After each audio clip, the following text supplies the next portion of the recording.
Road భద్రతా మాసోత్సవాలు 2026 సందర్భంగా నల్గొండ జిల్లా ఎస్పీ శరత్చంద్ర ప్రసాద్ ఆదేశాల మేరకు డీఐజీ శ్రీధర్ రెడ్డి సూచనలతో కొండమల్లేపల్లి పోలీస్ స్టేషన్ ఆధ్వర్యంలో అవగాహన కార్యక్రమం నిర్వహించారు.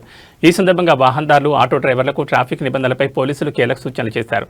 కార్యక్రమంలో సీఐ నవీన్ మాట్లాడుతూ రోడ్డు ప్రమాదాల వల్ల ప్రాణాలు కోల్పోతే ఆ కుటుంబం ఎదుర్కొనే ఆర్థిక, మానసిక ఇబ్బందులను వివరించారు. రాష్ట్ర వ్యాప్తంగా జరుగుతున్న రోడ్డు ప్రమాదాలను అరికట్టేందుకు పోలీస్ శాఖ నిరంతరం కృషి చేస్తోందని, ప్రజలు మరియు వాహనదారులు ట్రాఫిక్ రూల్స్ పాటించి సహకరించాలని కోరారు. ముఖ్యంగా ఆటో డ్రైవర్లు సామర్థ్యానికి మించి ప్రయాణికులను ఎక్కించుకోవద్దని సూచించారు. ఈ కార్యక్రమంలో కొండమల్లేపల్లి సీఐ నవీన్తో పాటు ఎస్ఐ అజ్మీర్ రమేష్, పోలీస్ సిబ్బంది భారీ సంఖ్యలో ఆటో డ్రైవర్లు మరియు వాహనదారులు పాల్గొన్నారు. కార్యక్రమం అనంతరం ట్రాఫిక్ నియమాలపై కరపత్రాలను పంపిణీ చేశారు. జనాలలో పబ్లిక్ అవేర్నెస్ రావాలా, హెల్మెట్ యూజ్ చేయాలా, ట్రాఫిక్ రూల్స్ పాటించాలనే ఉద్దేశంతో పెట్టారు.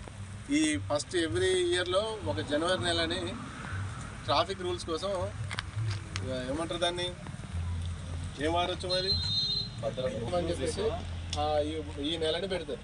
మామూలుగా అయితే 115 days పెడతారు. కానీ ప్రమాదాలు ఎక్కువైతున్నాయి, జనాలకు ఇంకా అవేర్నెస్ కావాలన్న ఉద్దేశంతో ఈ 1 monthని మనం ట్రాఫిక్ గురించి ఎక్కువ అవేర్నెస్ కల్పించే విధంగా ఈ ప్రోగ్రామ్ చేస్తాం. అందుకని మీరు ఇక్కడే కాదు, మీ ఊళ్ళలో కూడా ఎవరికో చెప్పాలి. మీ ఊళ్ళలో ఎంతమంది ఇప్పుడు ఇక్కడ ఈ రోడ్డు మీద అయితే తెలుస్తుంది కదా, కంపెన్సేషన్ కోసం ఎన్ని ఊళ్ళలో గొడవలు అవుతాయి. అంటే కంపెన్సేషన్ అంటే ఎవరైనా చనిపోయినప్పుడు డబ్బులు ఇవ్వాలని ఇంటి ముందర సేవలు ఇస్తారుగా. ఈరోజు కొండమల్లిపల్లి పోలీస్ స్టేషన్ పరిధిలో ఈ యొక్క మా గౌరవ డీజీ శ్రీధర్ రెడ్డి ఐపీఎస్ గారు, అదేవిధంగా మా జిల్లా ఎస్పీ అయినటువంటి శరత్చంద్ర పవార్ ఐపీఎస్ గారి ఆదేశాల మేరకు ఈ యొక్క రోడ్డు ప్రమాదాలు నివారించాలి. అదేవిధంగా ఎవరైతే ప్రయాణికులందరూ కూడా వాళ్ళ యొక్క గమ్యస్థానానికి సురక్షితంగా చేరుకోవాలనే ఉద్దేశంతో ఈ యొక్క అరైవ్ అండ్ అలైవ్ కార్యక్రమాన్ని ఈ యొక్క జిల్లా వ్యాప్తంగా, అదేవిధంగా రాష్ట్ర వ్యాప్తంగా చేయడం జరుగుతుంది.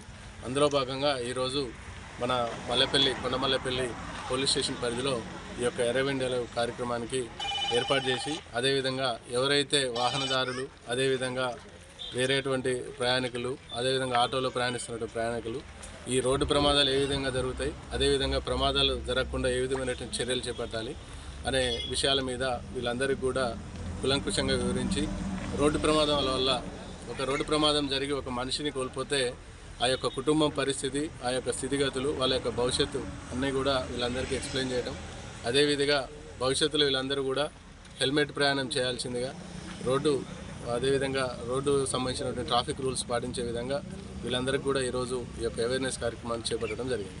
ఇందులో మా యొక్క ఎస్పీ గారు సూచించినటువంటి ఈ సూచనలన్నీ కూడా వీళ్ళందరికీ వివరించి, భవిష్యత్తులో వీళ్ళందరూ కూడా ఈ యొక్క రోడ్డు నియమాలు పాటించే విధంగా వీళ్ళందరికీ అవగాహన కార్యక్రమాన్ని ఏర్పాటు చేయడం జరిగింది.